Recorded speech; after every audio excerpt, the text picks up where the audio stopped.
Nasusulat hindi lamang sa tinapay na bubuhay ang tao, kundi sa bawat salita na nanggagaling sa bibig ng Diyos. Kayo po muli ay nakatunghay sa serye ng thematic sermon of the Bible. Atin pong recite ang sumasampalataya. Sumasampalataya ako sa Diyos amang makapangyarihan sa lahat, lumalang ng langit at lupa, at kay Hesukristo na anak niya, Panginoon natin, na sa hiwaga ng Espiritu Santo, pinanganak ng Birhing Maria, nagdamdam ng hirap sa kahatulan ni Poncio Pilato, ipinako sa krus, namatay at inilibing sa ikatlong araw at nabuhay sa mga patay, umakyat sa langit at umupo sa kanan ng Diyos amang makapangyarihan sa lahat. Doon nagmumula na paparito upang humukom sa mga buhay at mga patay. Sinasampalatayanan ko ang Espiritu Santo, ang banal na iglesyang laganap, ang pagkakaisa ng mga banal at kapatawaran ng mga kasalanan, ang kabuhayan ng katawan at ang buhay na walang hanggan. Siya nawa.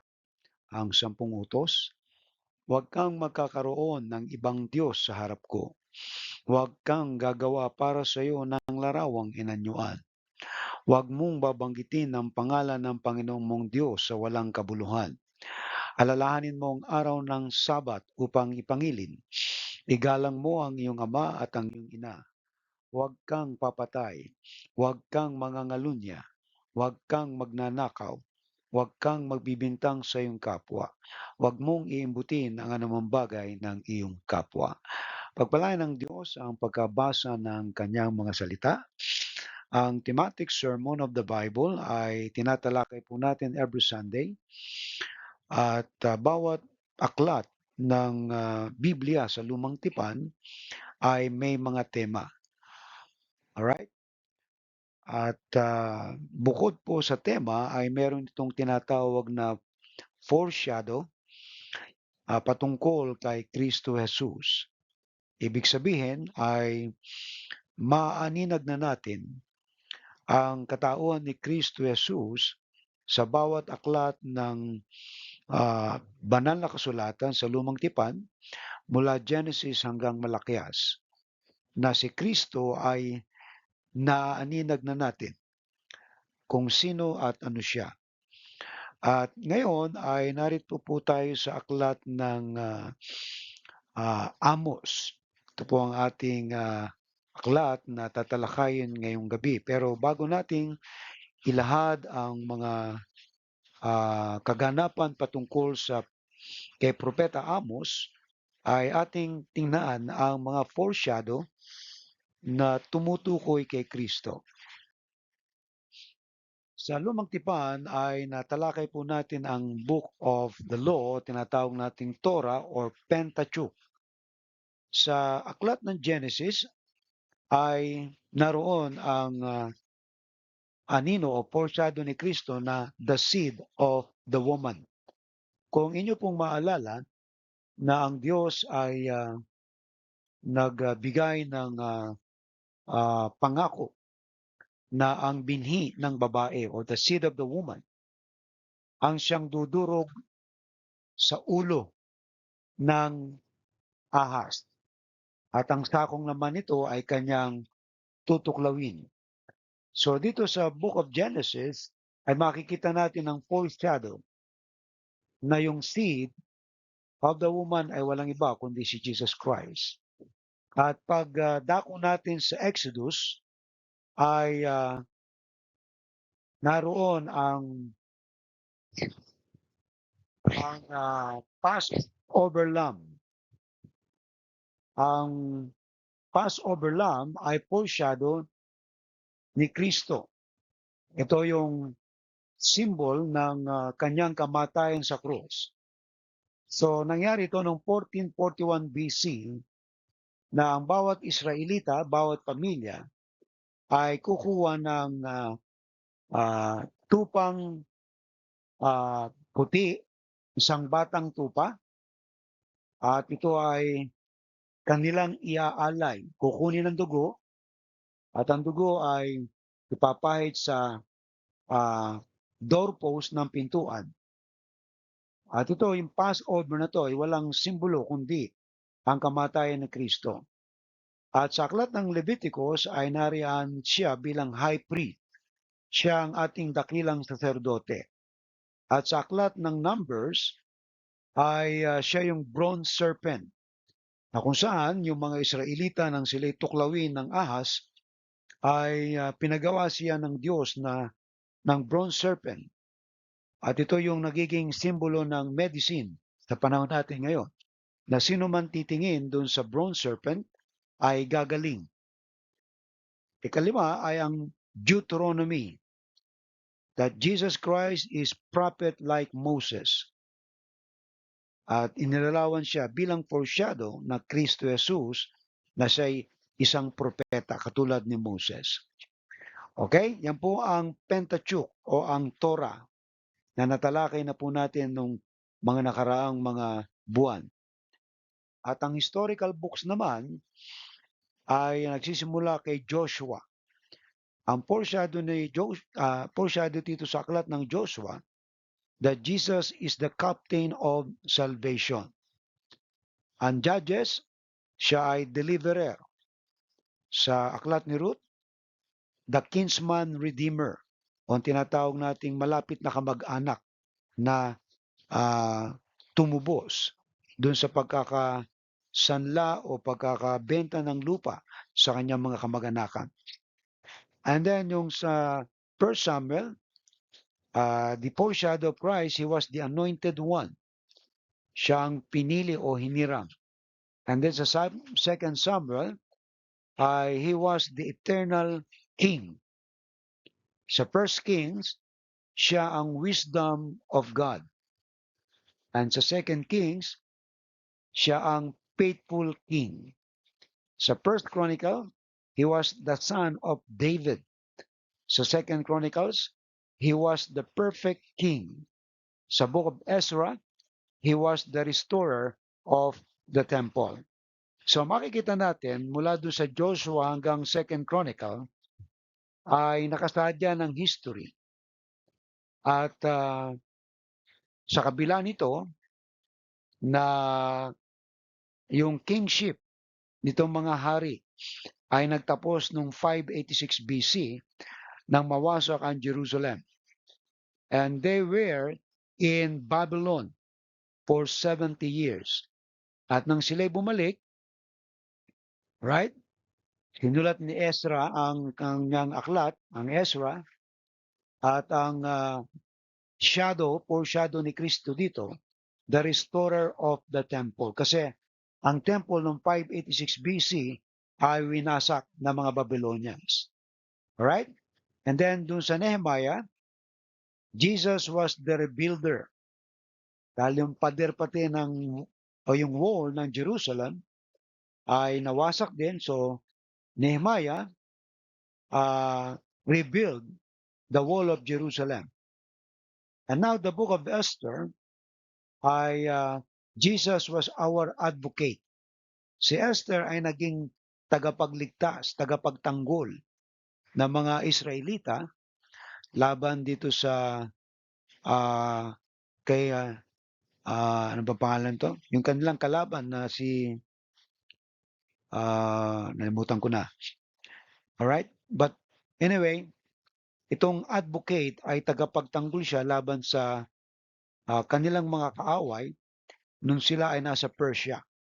Kasi ang Babylonia ay bumagsak sa kamay ng mga Persian, and then King Cyrus took over, and then here, si Esther ay isa sa mga nahirang o tinatawag natin naging Miss Universe nung panahon na patimpalak si Haring Darius. And then, mula noon, nang siya mapili ay naging asawa siya ng hari. At merong mga tangka laban sa mga Israelita at si Esther ang ginamit ng Diyos para maging tagapagtanggol ng kanyang bayan.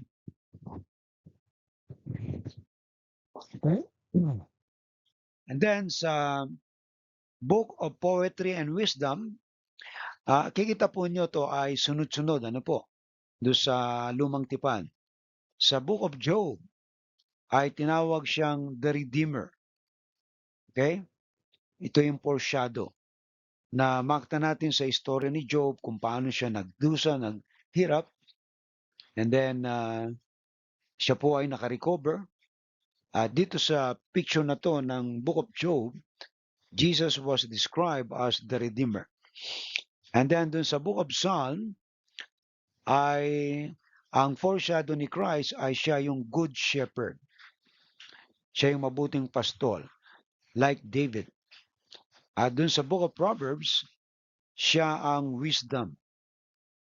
So, meaning, Jesus is our wisdom.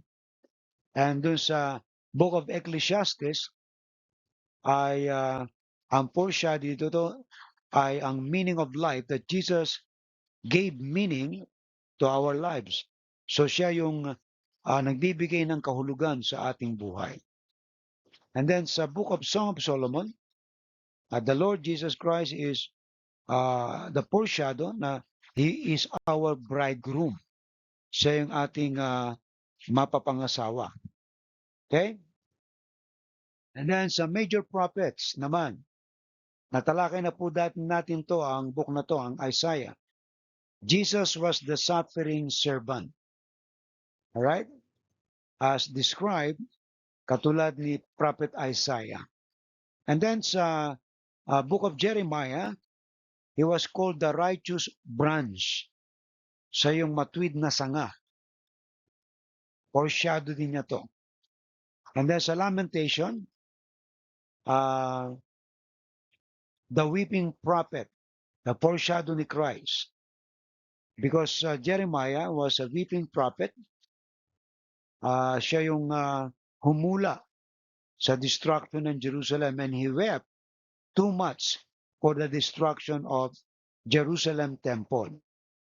And then the book of Ezekiel, Jesus was called the Son of Man, anak ng tao.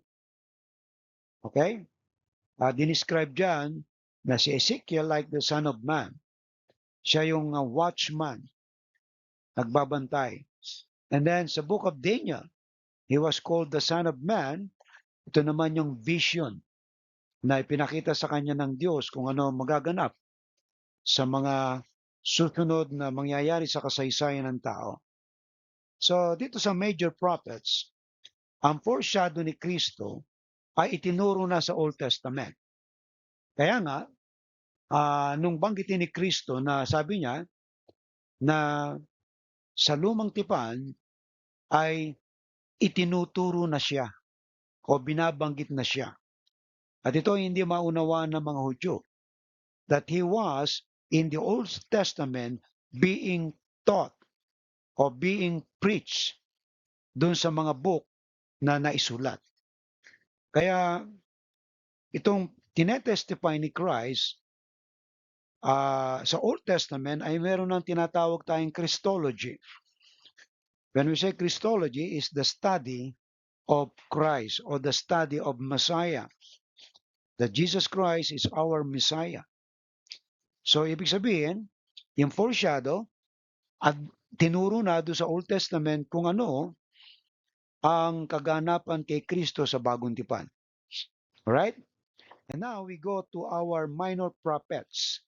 So all in all, ang Old Testament ay composed ng 39 books.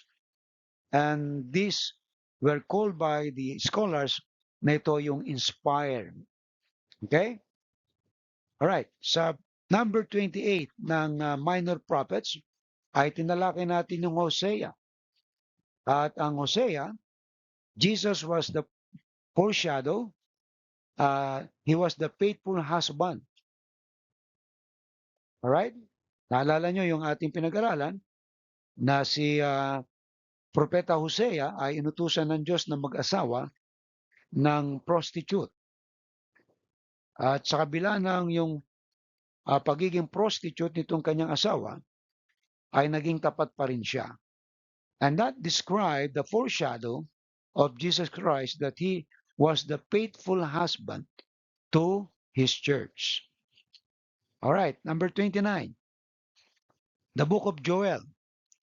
So, Binanggit diyan na, "I will pour out my spirit to all people." Right? That Jesus Christ is the spirit giver.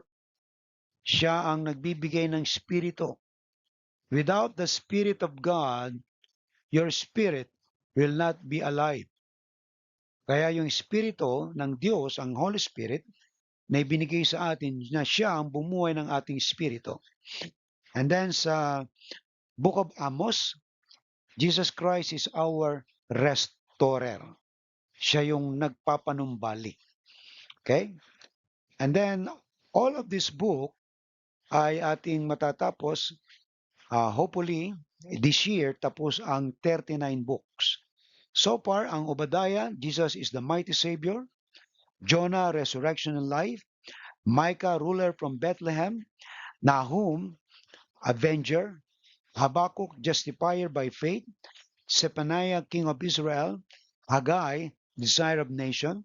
Zechariah, pierced Messiah. And Malachi, the messenger of the covenant.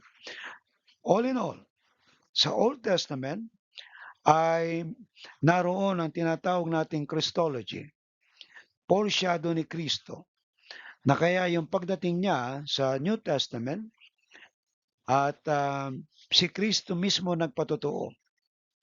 Ang Old Testament ay nagte-testify sa Kanya kung ano ang Kanyang gagawin at kung ano siya. Kaya hindi pwedeng paghiwalayin ang Old Testament and New Testament. They were not separated. They are continuous progressive revelation of God na maunawaan natin ang kanyang message to the world. Alright?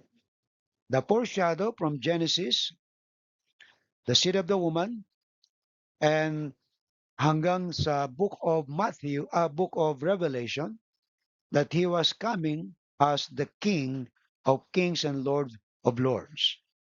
So all in all, pag pinagsama-sama natin yan, alright, walang inilalarawan ng Biblia kundi si Hesus Kristo. And that's why, if Jesus Christ in your life, He is everything. Siya ang buong buhay mo. Kaya pinapangaral natin na kailangan ng tao si Kristo para sila ay magkaroon ng satisfaction, fulfillment, happiness, meaning of life, purpose of life. Without Christ, without Jesus in their lives, they will not be completed. Hindi sila mabubuo kung wala si Kristo. Kaya mapalad tayo na mga may Kristo sa ating puso sapagkat siya ang pumupunot bumubuo sa ating pagkatao. Kaya patuloy natin pinapangaral kung sino at ano si Jesucristo na kailangan nating tanggapin at na Panginoon at tagapagligtas. At siya yung fulfillment ng ating buhay. Without Christ, right, you cannot enter heaven. Hindi po si Kibuloy ang daan sa puntang langit. Alright? Pangalan ni Jesus. Hindi po Kibuloy, tandaan po ninyo yan. Yan po'y bulaang propeta yan. Okay? At ito, ang Biblia nagsasabi, ako ang daan, katotohanan at ang buhay. Walang makapaparoon sa Ama kundi sa pamamagitan ko. That's why the name of Jesus is the name na ating ipinapangaral. Alright? So, this is our message sa gabing ito, katarungan at katwiran para sa kaayusan ng lipunan. Ayan. So ano ba ang tinuturo ng katarungan at katwiran para sa maayos na lipunan? Okay? So tungayan po natin ang aklat ng Amos, chapter 5, verse 24. Okay? So dito sa verse 24, ay makikita po natin ang talata na nabanggit dito. Ang sabi dito, sa halip ay padaluyin ninyo ang katarungan gaya ng isang ilog. Gayon din ang katwiran, tulad ng isang di natutuyong batis. Pagpalain ng Diyos ang pagkabasa ng kanyang mga salita. And we pray na tayo po ay puspos ng banal na spirito upang maunawaan natin ang salita ng Diyos at ang kanyang presensya ay kasama natin sa gabing ito. Amen? Right. Now, let's take a look on the profile ni Propeta Amos. Sino ba si Amos? Okay? Buong pangalan Amos, pinagmula niya ay Tekoa ng Judea at siya po ay nagpahayag noong ikawalong siglo, panahon ng paghahari ni na Haring Uzziah ng Juda at Jeroboam ng Israel. Right? So, ang tawag sa kanya bilang propeta, hindi po siya isang professional na propeta o anak ng propeta. Ang kanya pong trabaho ay isang pastol at tagapangalaga ng mga puno ng sikomoro. Right? Pastol po siya ng tupa at nag-aalaga siya ng mga puno ng sikamoro. Tumugon siya sa tawag ng Diyos para ipahayag ang kanyang mensahe. So siya po ay isang hinirang o tinawag ng Diyos na maghayag ng kanyang mensahe. Ang pangunahing tema ng propesiya ni Amos ay matatagpuan natin ang katarungan panglipunan. Si Amos po ay kilala sa kanyang matinding panawagan para sa katarungan panglipunan. Kinuligsa niya ang kawalan ng hustisya sa lipunan, lalo na ang pang-aabuso ng mga mayayaman laban sa mga mahihirap. Para sa kanya, ang tunay na pagsamba sa Diyos ay hindi lamang panlabas ng mga ritual, kundi nakikita rin sa tamang pakikitungo sa kapwa. So, meron pong mga injustices na nagaganap noong kapanahon ni Propeta Amos. At siya'y tinawag para magbabala laban dito sa mga abusado na nang-aapi sa mga taong maliliit. Sa Amos 5:24 nabanggit doon, hayaang bumaha ang katarungan at ang katwiran ay umagos na parang ilog. So ano po ba ang ibig sabihin nito?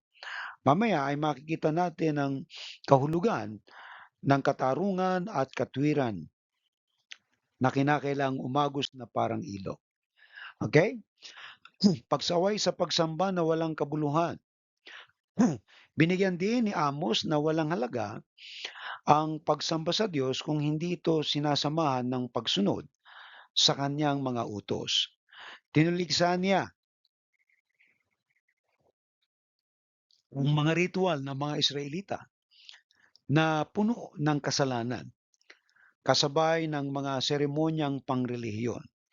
So they were not yet conquered by the Babylonians. But there were existing mga abuse, corruption, panglalamang sa kanilang kapwa. At ito'y tinuligsa ni Propeta Amos kaugnay doon sa mga pagsamba sa mga Diyos-Diyosan. At meron nga silang ritual pero punong-puno naman ng mga kasalanan. Okay? So ano yung babala ng kaparusahan? Ipinahayag ni Amos ang darating na kaparusahan ng Diyos dahil sa kasalanan ng Israel, lalo na ang kanilang pagtalikod sa katarungan at katwiran. Binigyang diin niya na ang Diyos ay mapagpatawad, ngunit hindi nito pinalalagpas ang kasamaan.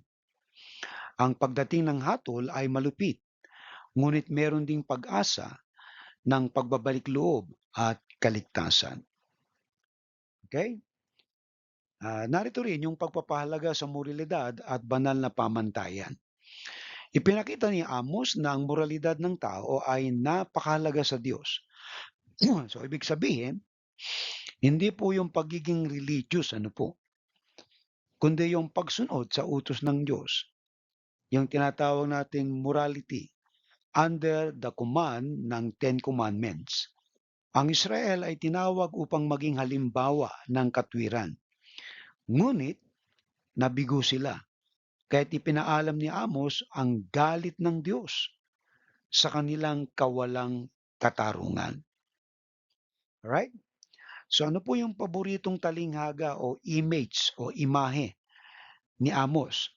Si Amos ay madalas gumamit ng mga imahe mula sa kanyang pang-araw-araw na buhay bilang pastol at magsasaka. So ito po yung kanyang trabaho. Halimbawa, ginamit niya ang imahe ng isang lambat o pain para ilarawan ang pagkaalipin ng mga tao sa kasalanan at ang pagkawasak ng mga ubasan bilang simbolo ng darating na paghuhukom. Ang mensahe para sa makabagong panahon. Ano ba yung mensahe nito para sa atin ngayon? So tandaan natin na ang Biblia ay hindi na-o-obsolete. Ibig sabihin, hindi po ito kumukupas. Ang mensahe niya ay laging bago. Kaya doon sa mga nagbabasa, kung buhay na ang espiritu ng mga taong yan, ay ipapaunawa sa kanila ng Diyos yung mensahe niya sa bawat aklat. Okay? Kanina napuna natin doon ng ang porsyado ni Kristo. Siya yung nagpapanumbalik o restorer. Alright? Ng kaayusan. Ng lipunan, kaayusan sa pagsamba, kaayusan ng pamahalaan. Alright? So, yung mga aral ni Amos tungkol sa katarungan, pagkakapantay-pantay, at tamang pakikitungo sa kapwa ay may kabuluhan pa rin sa mga isyu ng lipunan. Ngayon, lalo na sa mga usapin ng kahirapan, pang-aabuso ng kapangyarihan, at katarungan panglipunan. Okay? Okay, si Amos, bagamat isang simpleng tao lamang siya, ay naging isang makapangyarihang tinig para sa katwiran at katotohanan. Ang kanyang mga salita ay nagsilbing paalala na ang pananampalataya sa Diyos ay dapat ipakita sa ating pag-ibig at malasakit sa kapwa. Alright? Now, balikan po natin yung talata. At makikita nyo diyan sa screen ang yung graphs, ano po, para ma kumbaga ma-picture natin kung ano ang message, prinsipyo na mahahalaw natin sa talatang ito. Okay? So, tingnan po natin yung verse 28 muli. Balikan po natin. Anong sabi doon? Okay? Amos pa, verse 28 ba?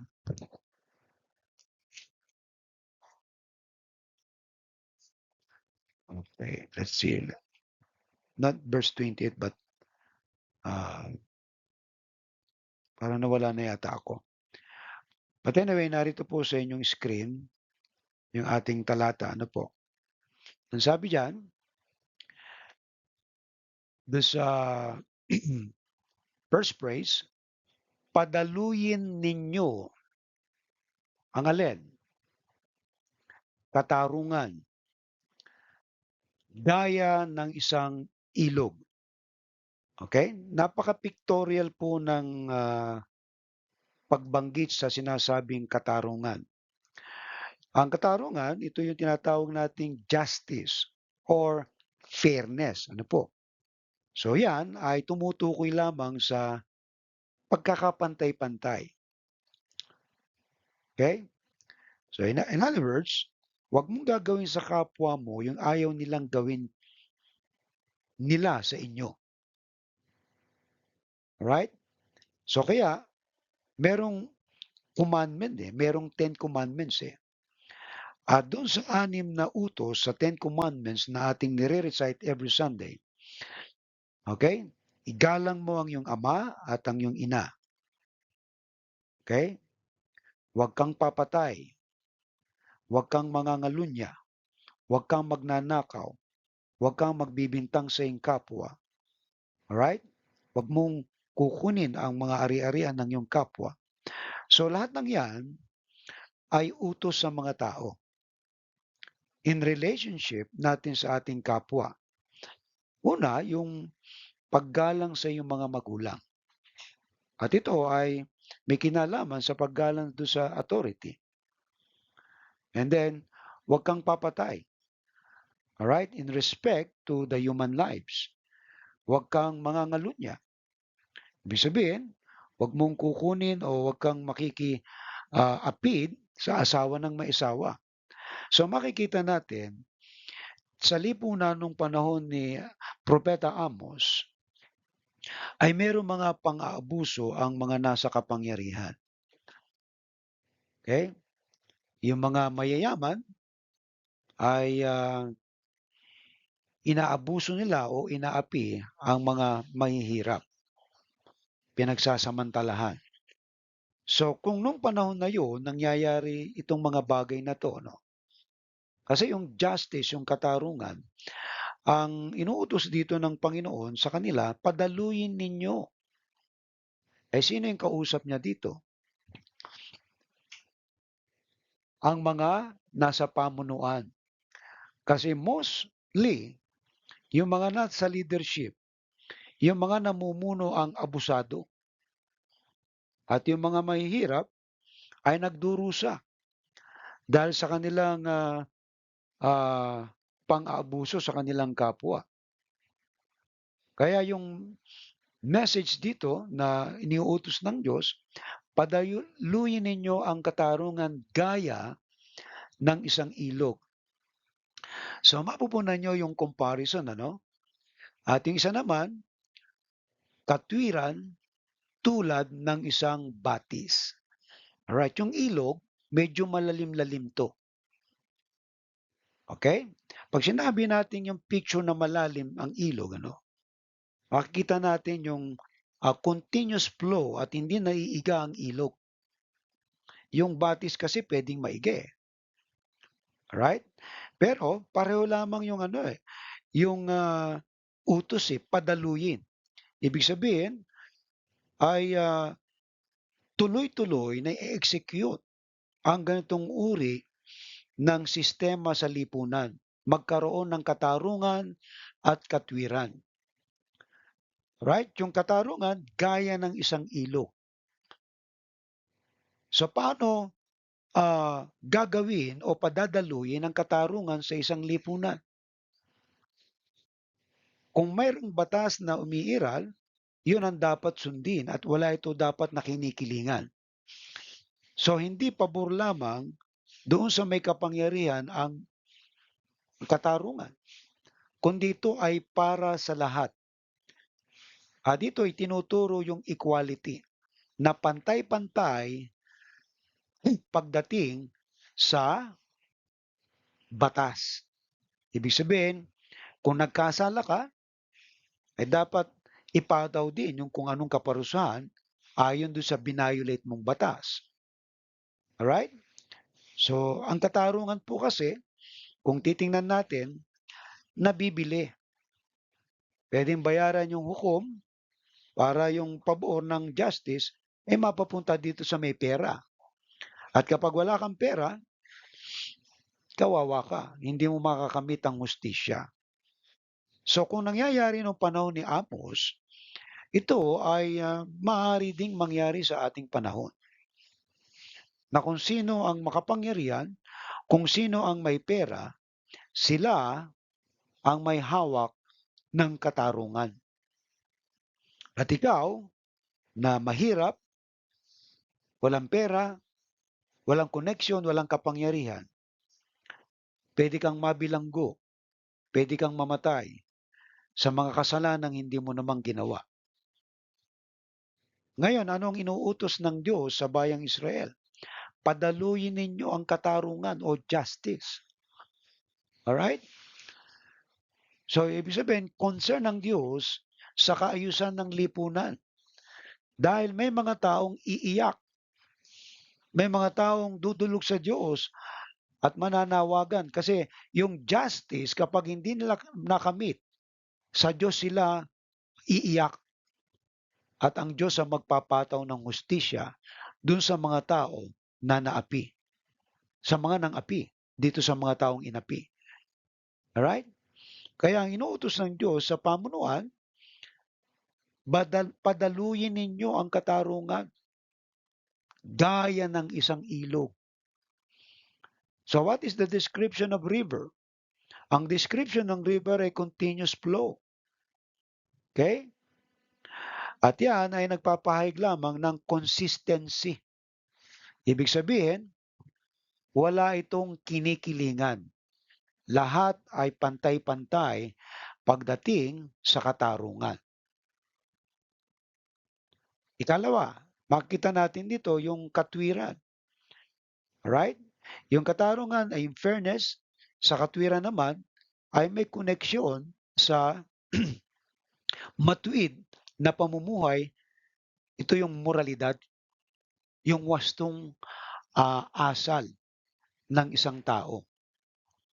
At dito ay inihambing ang katwiran tulad ng isang batis.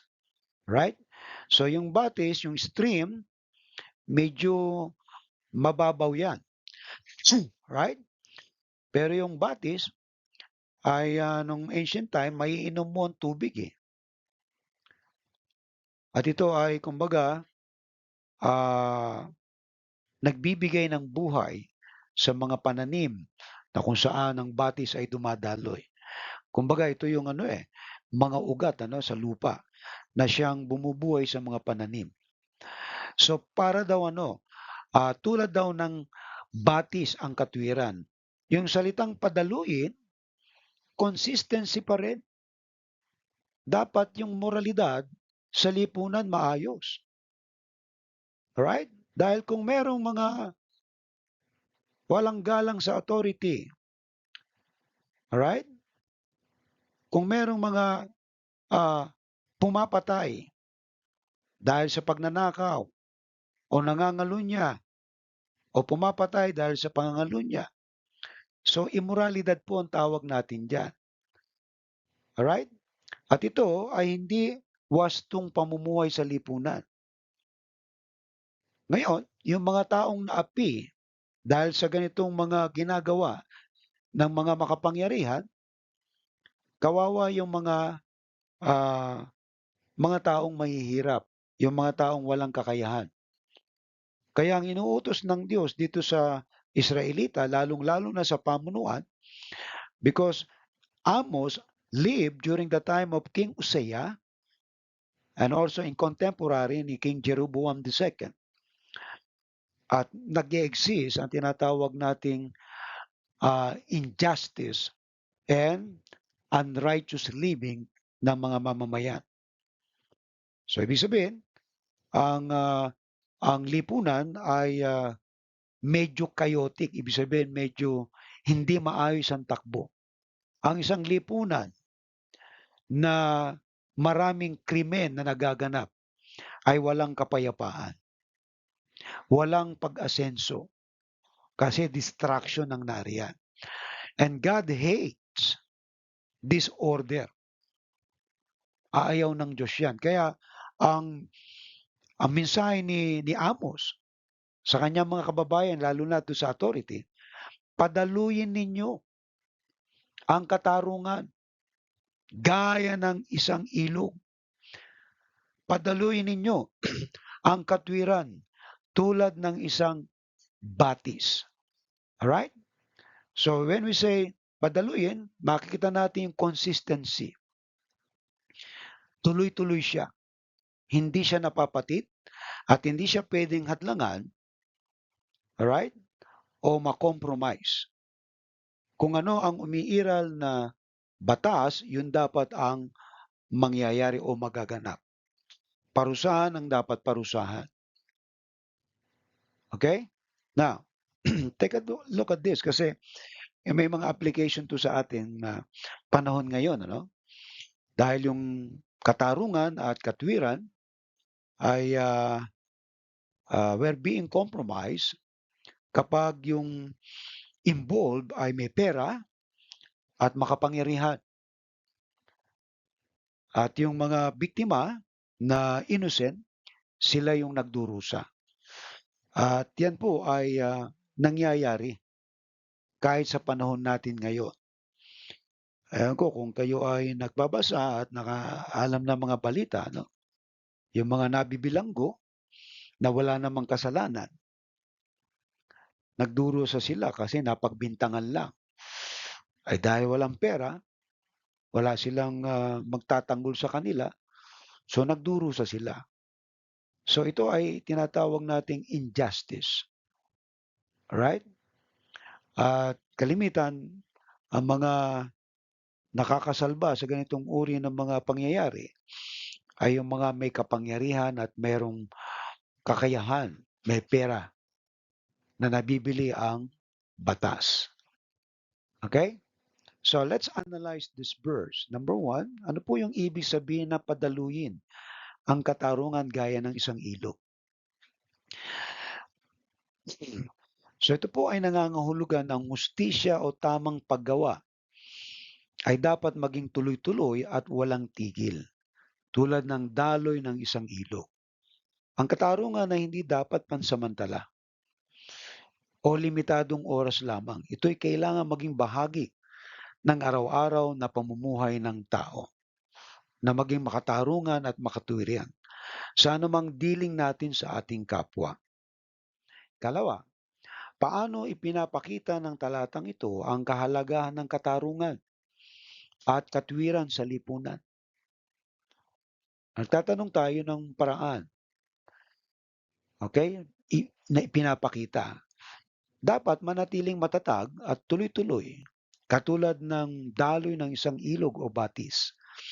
Ang isang lipunan ay magiging mas maayos at makatarungan kung ang mga prinsipyo ng hustisya at moralidad ay palagi ang sinusunod, hindi basta nalilimutan o isinasantabi. Marami na pong naganap nitong mga tinatawag nating mga injustices, mga di makatwiran sa lipunan kahit dito sa ating bansa. At kapag ikaw nga ay may pera, makapangyarihan, ay maaaring ikaw ay maabsuelto sa iyong kasalanan. At napapanood na natin yan, nabalitaan na natin, nakita natin, na-witness natin. Yung mga politiko na convicted sa kanilang mga krimen, na nakulong lang ng mga konting panahon dahil may impluensya, may pera, so napapardon, napaparol. At hindi nila nase-serve yung sentensya nila kasi nga medyo yun nga, may kakayahan. So yun ang ang tinatawag natin isa sa makikita natin na injustice.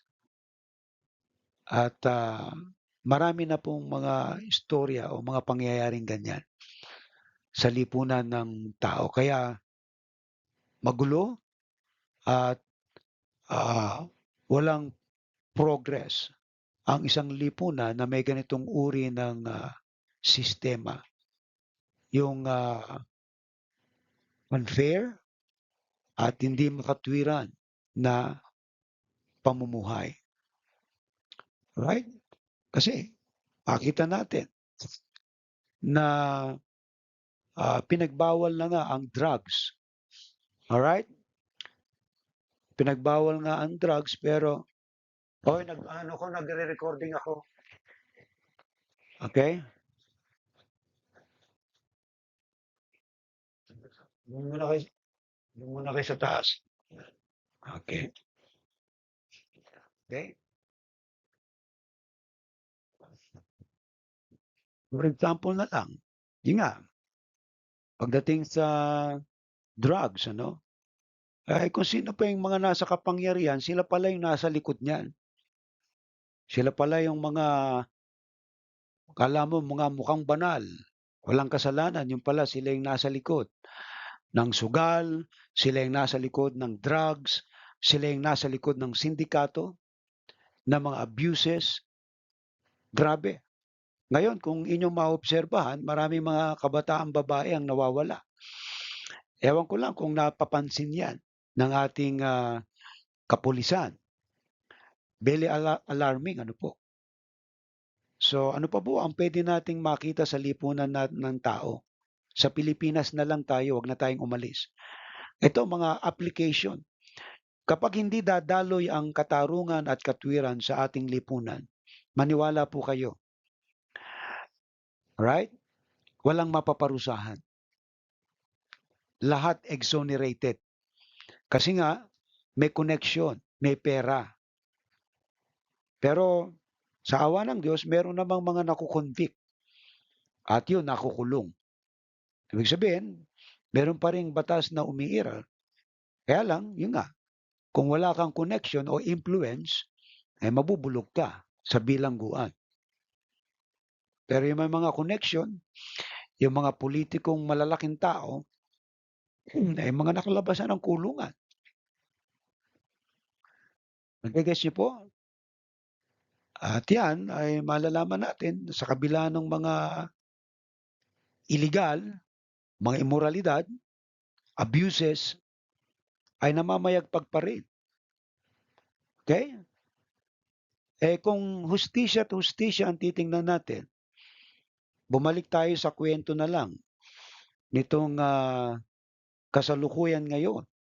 Yang kaso ni Kibuloy na yan, yung nagte-testify ng abuses na ginamit si alias Amanda at iba pang mga nagte-testimony na sexual yung ano, human trafficking, sexual abuses at marami pang iba na in the name of religion, makikita natin yung abuses, naroon ang immoralidad and try to pretend na talagang malinis na tao. Pero sa kabila niyan, makikita natin yung tinatawag na injustice, ano, kawalang katarungan. Kung wala kang kasalanan, di lumantad ka, idepensa mo ang sarili mo.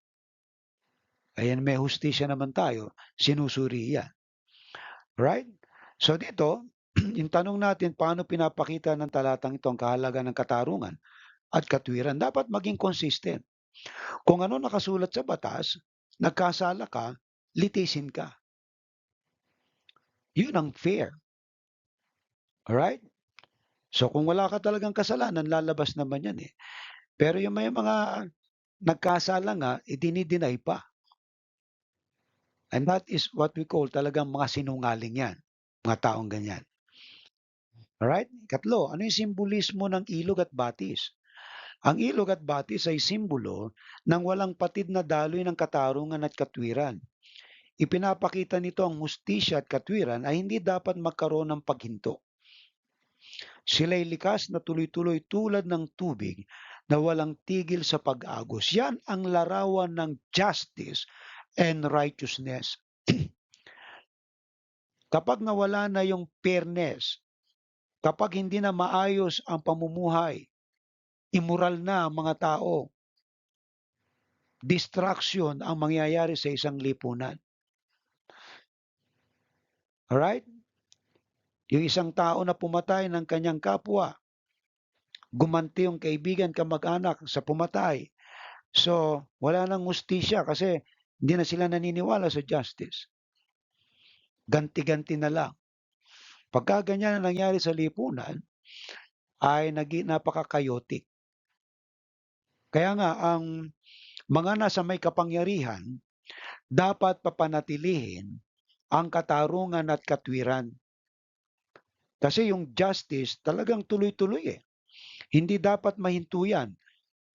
Kung sino man yung nagkasala, walang presidente, walang senador, walang congressman, walang mayor, walang makapangyarihan, walang mayaman pagdating sa batas.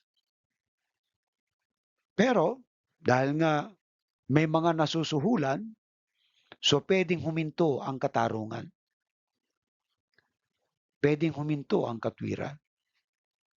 Kaya nga, itong kasong ito ni Kibuloy na yan, 'pag huminto ang katwiran at nabayaran itong katarungan ay, ewan ko na lang, wag nating sabihin na kawawa naman, wag nating sabihin na inosente siya, alright? Tandaan natin, walang baho na hindi sumisingaw at walang sunog na walang usok. Kung may usok, may apoy. Eh, may usok, eh, alright? May nangalingasaw, ibig sabihin may baho. So, yun lamang po ang ibig sabihin niyon. 4, paano nauugnay ang talatang 'to sa mga kasalukuyang isyu ng lipunan? Ang talata ay nananawagan ng patuloy na pagpapatupad ng katarungan at katwiran, na lubhang malaga sa pagtugon sa mga isyu tulad ng katiwalian, pang-aapi. Unang-una na lang yung isyu ng katiwalian, yung corruption sa gobyerno. Grabe yan. Talagang masusuklam ka. Ang daming naghihirap. Ang yumayaman yung mga nasa puwesto, yung mga may posisyon. Sabi nga, yung mayaman lalong yumayaman, yung makapangyarihan lalong yumayaman. Yung mahihirap lalong kawawa. Ibig sabihin, walang social justice pagka gano'n. Walang katarungan. Katiwalian ang nakikita natin eh. Yung pang-aapi sa kanilang kapwa, mga land grabber, yung umaangkin ng mga lupain na may mga lupain. Nakita na po natin isang kwento ng mga minority diyan sa pinagtayuan ng Kingdom of Jesus Christ diyan sa Davao. Mga lumad yata yung may-ari ng lupa diyan na pinalayas. Eh, nung naghahabol na sila kasi ancestral land yan eh. Nakakuha ba sila ng justice? Wala silang nakakuhang justice sang-ayon sa mga testimony. Kaya kung titingnan natin, kung merong fairness itong si Kibuloy na 'to, hindi niya nanakawin at hindi niya aagawin yung lupa ng mga taong 'yan. Ang tagal na nila diyan. So, maraming kabulukan na lumalabas. Tandaan natin ang hustisya ng Diyos ay hindi natutulog. Kung makaligtas ka man sa hustisya ng tao, sa hustisya ng Diyos hindi ka patutulugin. Dahil sa huli lalabas ang baho, sisingaw ang usok. Amen po. Eto, dumating na nga ang tinatawag nating paghuhukom. Yung mga blind follower niyan, talagang walang nakikitang katotohanan. Right?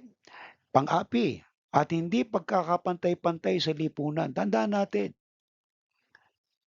lahat ng tao sa paningin ng Diyos ay pantay-pantay. Ganon din naman dapat ang pagtingin natin sa lipunan ng tao. Kung ikaw ay nasa posisyon at meron kang pinapaboran, wala kang justice. Naintindihan niyo po? Pero dahil nga may makapangyarihan, nabibili ang hustisya. Kahit nga sa election nabibili ang boto. Yung mga taong gumagawa ng ganyan, makikita mo na walang justice and they will kill you later. Handa silang pumatay. Right?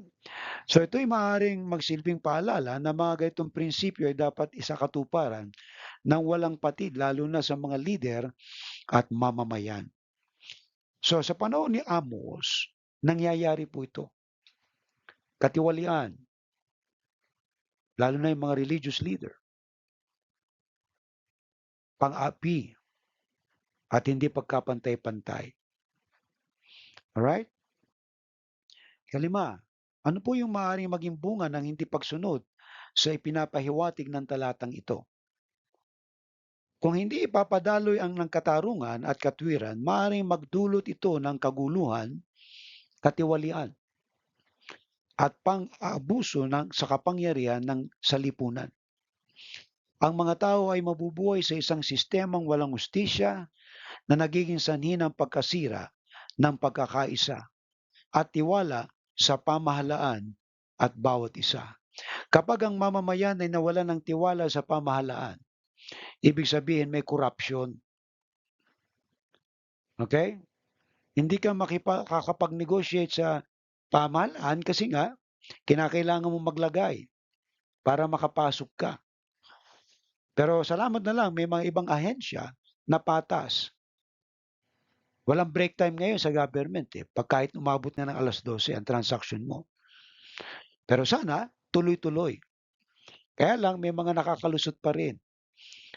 Kahit nga diyan sa LTO, yung kukuha ka lang ng lisensya eh.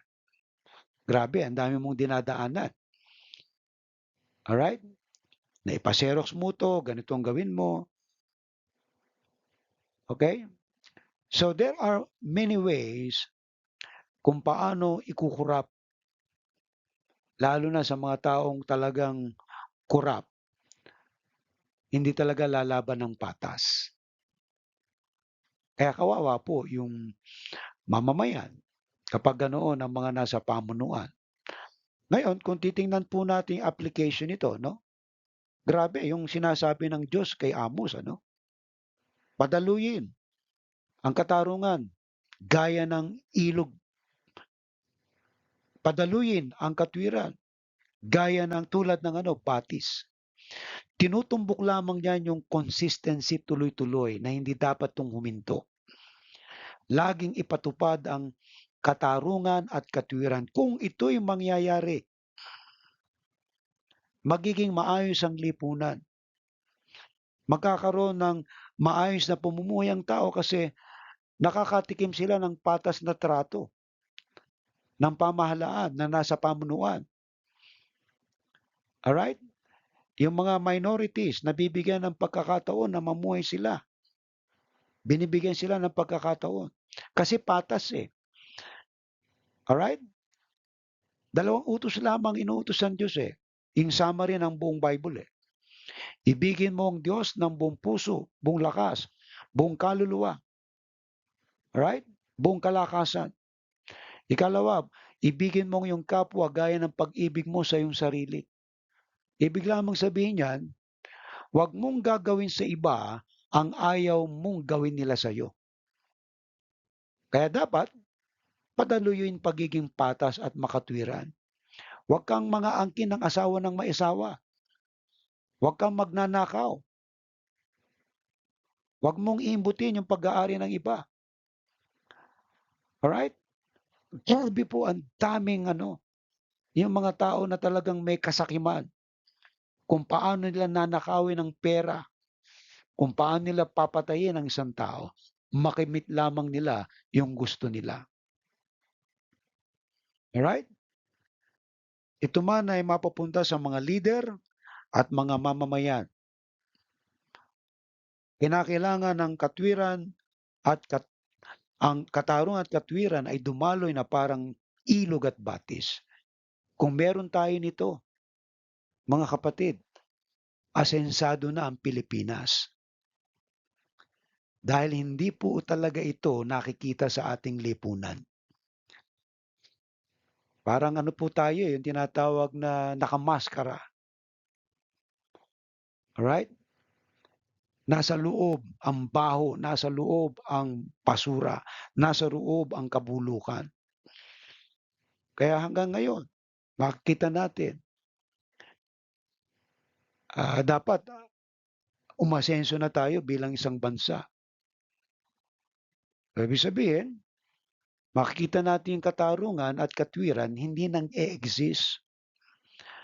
Superficial po ang katarungan at katwiran. Dahil kung kukumpare mo sa ibang nasyon, ibang bansa, nag-asensuhan na sila eh. Umunlad na sila. Yung Singapore, asensado na tayo, nangangarap pa lang sila noong mga 1970s. Nang makita ni Lee Kuan Yew yung PICC, gusto niya magkaroon din ng gano'n.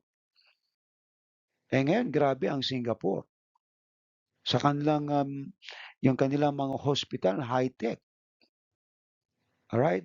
Tayo dito sa Pilipinas, Ewan ko kung nagkaroon na ng improvement kasi hindi naman ako nagpapahospital, eh, at hindi ako naho-hospital, alright? Pagka ikaw ay na-ospital, ikaw ang tatakbo ng gamot, takbo ka do'n, grabe 'yan. Hindi ko maintindihan kung anong sistema, alright? So, libre naman yung tinatawag nating doktor, pero makita mo yung serbisyo, siyempre kung may bayad 'yan magandang serbisyo. 'Pag wala kang bayad, eh, bahala ka sa buhay mo. Nakita niyo po ang tawag do'n, social injustice. 'Pag wala kang pera, manigas ka. Kung may pera ka, aasikasuhin ka. Grabe ngayon, 'pag nagpa-check-up ka lang sa doktor, 1 minuto ka lang kausap, 1,000 na 'yun. Eh, paano yung mga walang pera? Bagamat may mga doktor na libre, yung serbisyo, titingnan natin iba yung serbisyo dun sa may bayad, iba yung serbisyo dun sa walang bayad. Tandaan niyo po 'yan, hindi patas lagi. Pero ang tinuturo ng Biblia, yung katarungan at katwiran dapat tuloy-tuloy, na dapat iparanas sa lahat ng tao upang magkaroon ng matibay na progresibong pag-unlad dahil kung wala ito, mawawasak ang isang lipunan. Merong darating talagang, tinatawag na paghuhukom diyan. We do not even know. 'Pag nakuha ng mga Chinese yung West Philippine Sea, malapit na sila sa Palawan, papasok na ng Pilipinas 'yan. Wala silang pakialam kung sino yung wawasakin nila diyan. So we cannot protect ourselves. Di natin maproteksyonan ang ating sarili. Bakit? Eh, yung mga pambili na lang ng ating mga equipment, ng mga armas. Oh, nasaan na? Yung mga budget ng mga senador sa mga proyekto sa kalsada, proyekto sa mga social welfare, sa mga health, education, nasaan na? So, nasaan ang justice? Nasaan ang katwiran? Eto, grabe yung sinasabi ng Lord dito.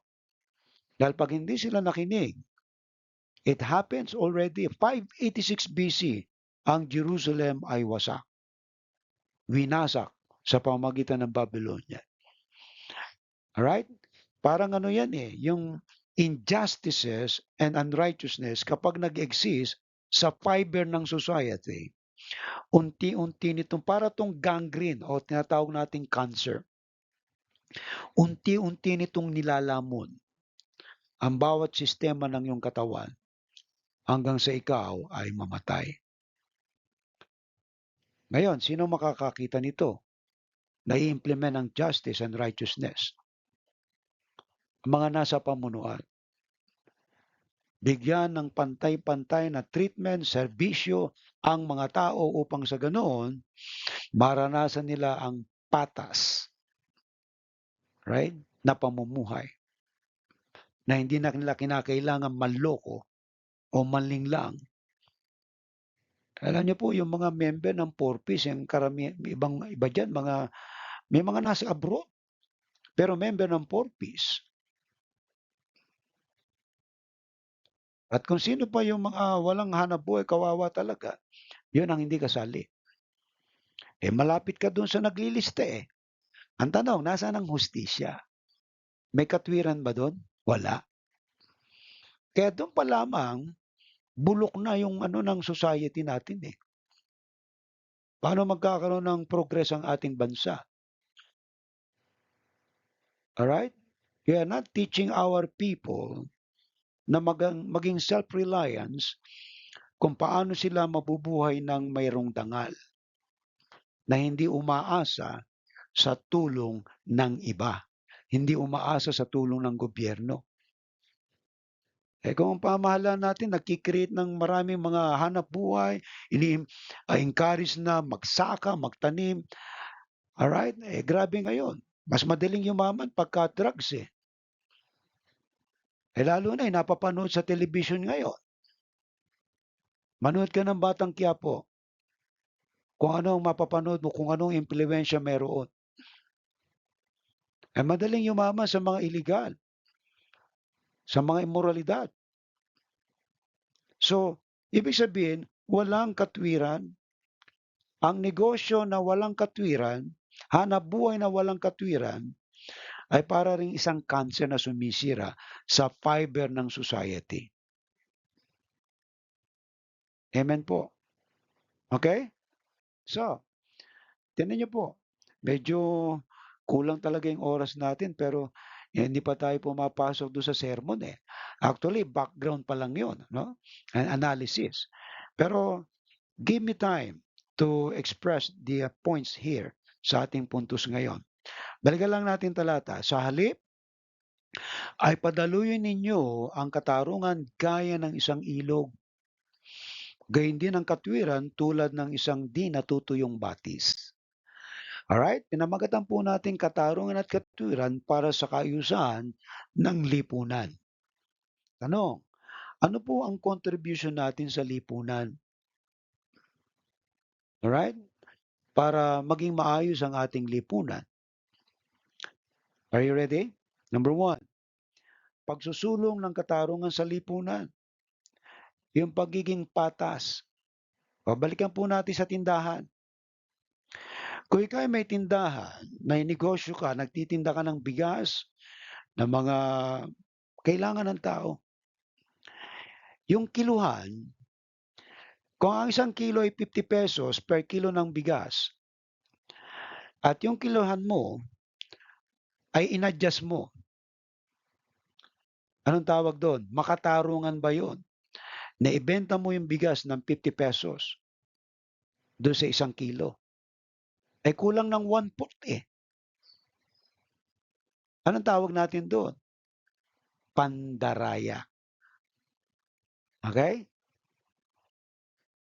Nakikita niyo po, kung ikaw ay may negosyo online, magbebenta ka ng online ng mga produkto, pagkatapos yung darating product na in-order mo doon sa nagbebenta, ang ganda-ganda ng picture.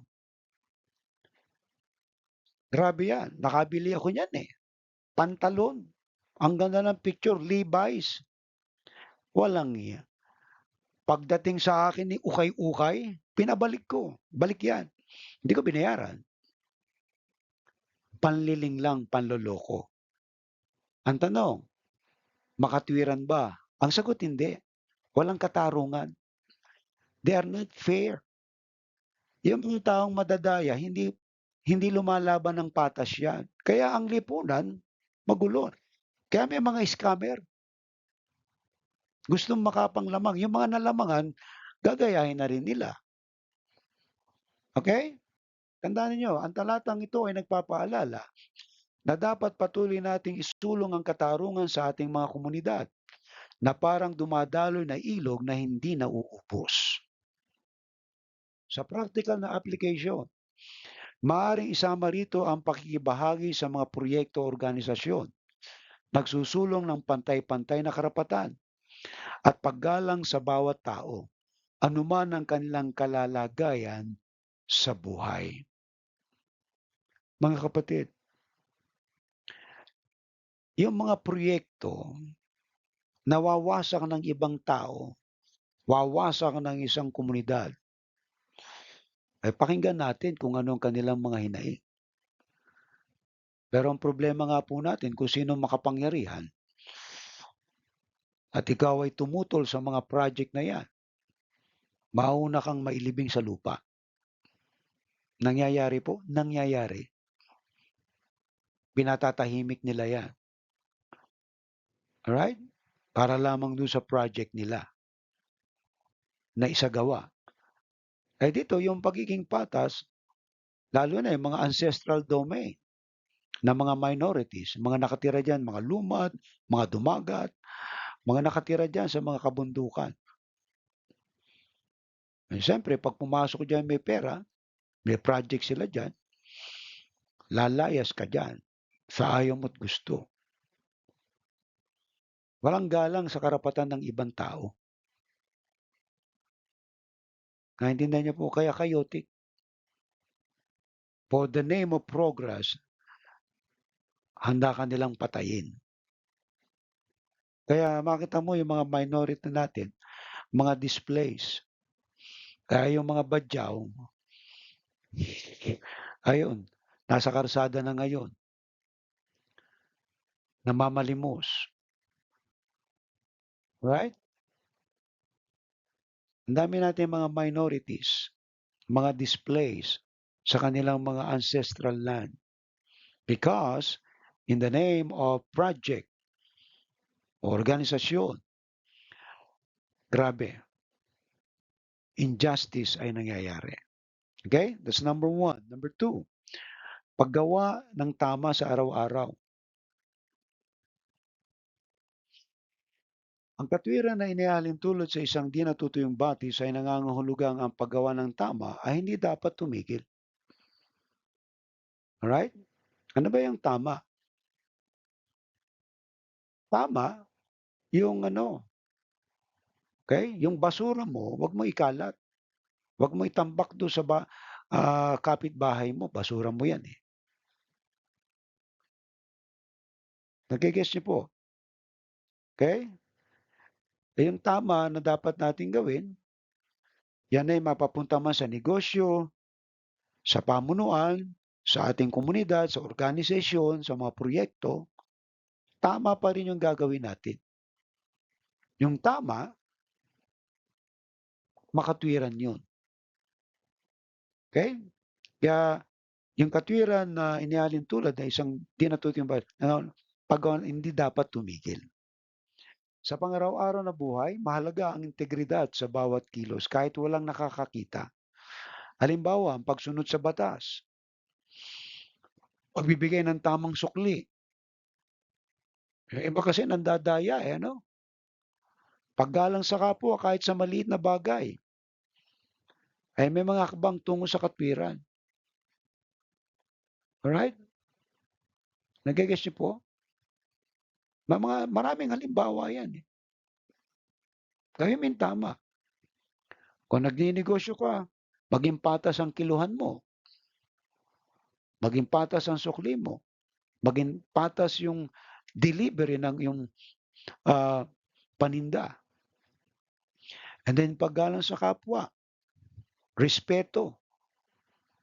Grabe ano, mag-aalas-12 na, eh, grabe nagkakantahan pa. Ay walang galang sa kapwa. Kaya kung hindi ire-restrict ng gobyerno 'yan, grabe 'yan ano, yung mga grabe kung magkantahan ano, inaabot ng 12:00, 1:00, yung mga tao gusto na matulog hindi makatulog. Eh, walang galang sa kapwa, walang respeto. Amen. Ano ba ang tama? Ay tama yung magkaroon ng respeto sa kapwa, igalang sila sa kanilang mga pamamahinga, okey? Tatlo, yung pagiging tagapagtaguyod ng kapayapaan at pagkapantay-pantay, right? Hinihikayat tayo ng talata na maging mga instrumento ng pagbabago, na padaluyin ang kapayapaan at pagkapantay-pantay sa ating mga gawain. Sa practical na application, maaari itong isabuhay sa pamamagitan ng pag-iwas sa diskriminasyon. Kung ikaw ay nasa gobyerno at ang papansinin mong una ay yung kakilala mo at yung may pera, diskriminasyon yan.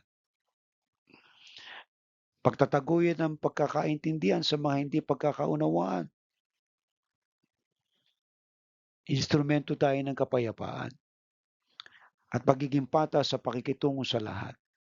Ibig sabihin, justice o patas tayo sa pakikitungo at makatwiran tayo kung gumalaw. Wala tayong nilalamangan, tama yung ating ginagawa. Ibig sabihin, patas po tayo. Alright? So, buti natin. Tatapos na po tayo.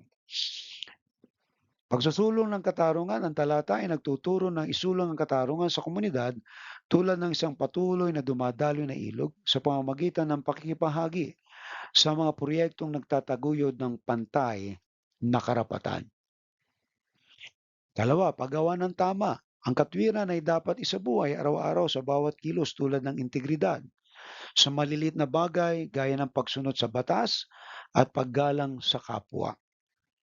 Katlo, pagtaguyod ng kapayapaan at pagkapantay-pantay, inaanyayahan tayong maging instrumento ng pagbabago sa pamamagitan ng pag-iwas sa diskriminasyon at pagtataguyod ng pagkakaintindihan at patas na pakikitungo. Challenge natin ngayon, naging patas ba tayo sa ating kapwa? Nagiging patas ba? Tama ba ang ating mga ginagawa? Kung merong nalalamangan, hindi po tama. Nagtataguyod ba tayo ng kapayapaan? Kung tayo nagiging cause ng kaguluhan, malaking problema po yan. Mga kapatid at mga kaibigan, kung kayo po ay nakikinig ng itong ating mensahe ngayon, paano ba magkaroon tayo ng katarungan at katwiran sa ating pamumuhay? Ito ay inuutos ng Diyos na padaluyin. Ibig sabihin, tamang asal ito na dapat na ipamuhay. Dahil kung mawawala ang katarungan at katwiran sa isang lipunan, mawawasak ang lipunan. Masisira ang basic unit ng society.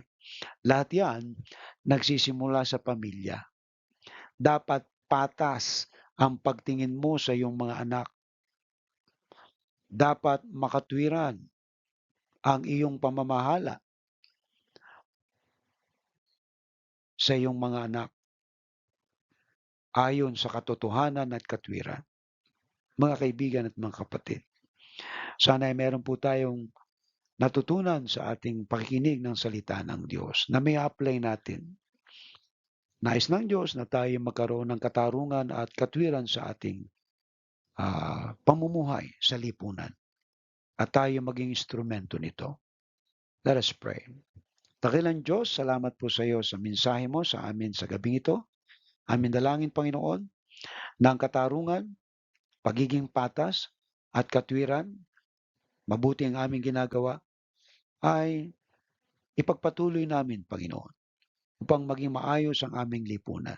Kung may mga tao mang gumagawa ng injustice and unrighteousness, tulungan mo kami na gawin namin pa rin ang katarungan at katwiran.